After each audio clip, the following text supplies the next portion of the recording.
Olá pessoal, eu sou Cristina Long e eu vim aqui falar sobre uma questão relacionada a mães que não deixam os filhos irem embora, mães que prendem os filhos de diversas formas. Algumas são vítimas, algumas até ficam doentes, outras ficam necessitadas de atenção, de amor, de carinho, e o filho ou a filha que ainda está em casa com essa mãe ou com esse pai, né, geralmente com uma mãe, é aquele filho que acaba fazendo o papel do marido da mãe.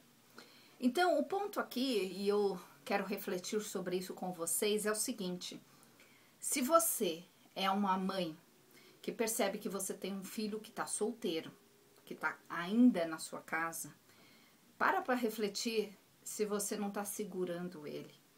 Para refletir se esse filho já não deveria ir para a vida dele. E por mais que você racionalmente, talvez você fale assim, poxa, mas eu quero, é o que eu mais quero. O ponto é, será que você no dia a dia, você permite? Ou você exige o tempo todo companhia, você exige o tempo todo que esse filho seja disponível, você conta com o filho para jantar ou com a filha, entende? Porque muitas vezes esses pais, eles realmente querem que os filhos, eles desejam que os filhos, né, realmente se encontrem e achem a vida deles e encontrem uma companhia e realmente sigam a vida, mas no dia a dia isso não acontece dessa forma. Eu atendi uma moça que a mãe dela falava assim para ela: filha, você tem que casar. Essa moça tinha por volta de 37 anos. Você tem que casar, você tem que fazer isso, você tem que fazer aquilo. E a mãe meio que deu uma insistida. E quando essa moça encontrou uma outra pessoa, encontrou um rapaz, 2 semanas depois, a mãe começou a reclamar que a filha não estava tão em casa.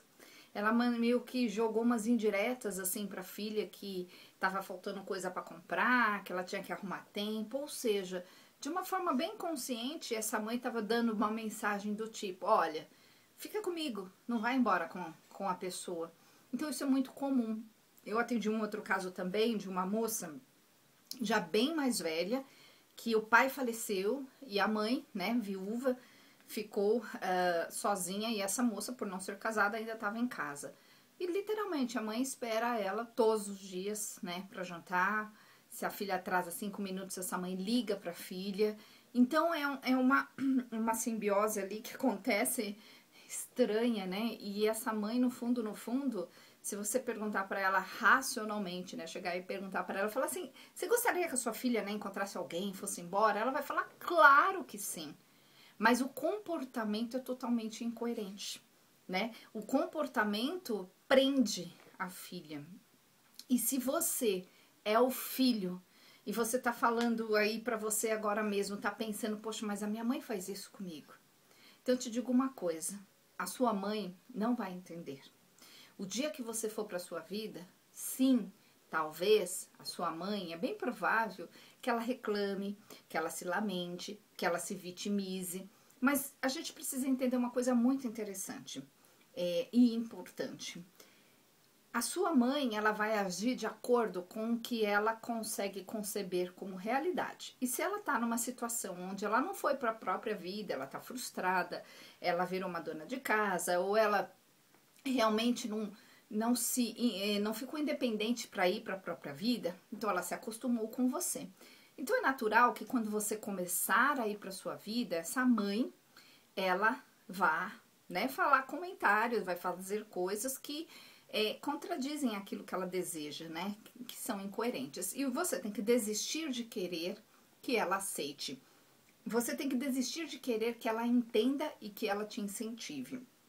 E cabe a você, inclusive é muito digno que você vá para sua vida e deixe ela olhando para a vida dela. Gente, quando eu falo deixar ela, é com muito carinho, tá? É organizar o cenário para ela, mas é importante que você, com muito carinho, entenda que ela precisa também olhar para a vida dela, né? Para a situação dela, para a situação de que ela tá sozinha, de que os filhos já cresceram, enfim. É importante, porque se você tá lá com essa mãe, você não deixa espaço para ela precisar olhar para a própria vida. Você não deixa espaço para ela realmente, né, ter essa dignidade de crescer.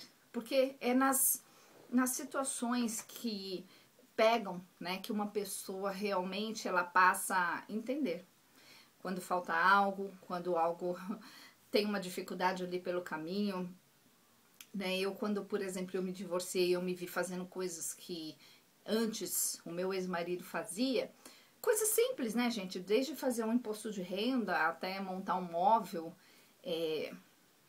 eu hoje aprendi muita coisa. Eu sei que eu aprendi muita coisa. Na hora que eu tava fazendo, era uma coisa que talvez uma pessoa fizesse muito rápido e eu demorei às vezes dias para fazer uma coisa que o outro faria em meia hora. Tudo bem. Quando a gente não sabe, a gente tem que ter o telefone de quem sabe, não é?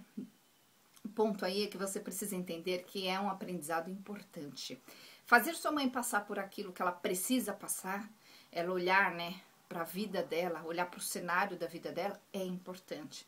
Eu não estou falando que você tem que abandonar a sua mãe, mas eu estou falando que é importante que você sim vá para a sua vida e você ajude ali a sua mãe a se organizar, mas você deixa claro que você não vai estar ali todo dia, não vai estar ali nem mesmo toda semana. O ideal é cada, né, a cada, sei lá, 10 dias, 15 dias, você passe por ali. Acostume a sua mãe a não precisar de você. E num primeiro momento, você pode falar para sua mãe, olha, eu venho todo sábado. Só que todo sábado é demais também, né? Depois que ela se acostumar com todo sábado, um mês, 2 meses depois, fala, eu venho a cada 15 dias. Um sábado sim, um sábado não. E aí você vai desmamando, né? Você vai quebrando esse vínculo, porque aí a pessoa, ela vai aprender a se virar sem você. Ela vai aprender a pegar um Uber, ela vai aprender a perguntar pro vizinho, ela vai aprender a procurar na internet aquilo que ela precisa. Então, reflita sobre isso. Eu trato no consultório muitos desses casos, onde as pessoas, elas chegam com muitas culpas em relação a isso. E as culpas, elas estão relacionadas sempre a uma memória emocional que tem a ver com a configuração mental, digamos assim, né, com uma mente onde a pessoa ela acabou interpretando que ela não deve ir embora, que ela não deve abandonar, que ela não deve isso ou aquilo. E aí depende de como você vivenciou, né, as informações da sua vida, mas enfim, quando chega uma pessoa assim no consultório, eu desconecto ela, eu tenho um exercício lá do método Long, onde eu desconecto a pessoa emocionalmente daquela precisão de ser aquela pessoa que ela acha que ela tem que ser. E quando a pessoa se desconecta dessa forma, acontece uma coisa muito interessante. A pessoa passa a agir mais racionalmente do que emocionalmente. E pessoas bem-sucedidas que vão para a própria vida, elas são muito mais racionais do que emocionais. Então, para pensar nisso, se talvez este não seja o seu caso. E se você é a mãe que não solta o filho, né, a gente tem que tirar a sua trava para que você não se sinta mais precisada dos filhos, ou do filho, ou da filha, e que você tenha, né, de novo, o vislumbre da sua força para que você consiga ir para a sua vida. E é isso, pessoal, eu queria refletir sobre isso com vocês. O meu telefone está aí nos comentários, se você quiser fazer a consulta, tirar essas travas, eu estou aqui disponível para te ajudar. E até o próximo vídeo.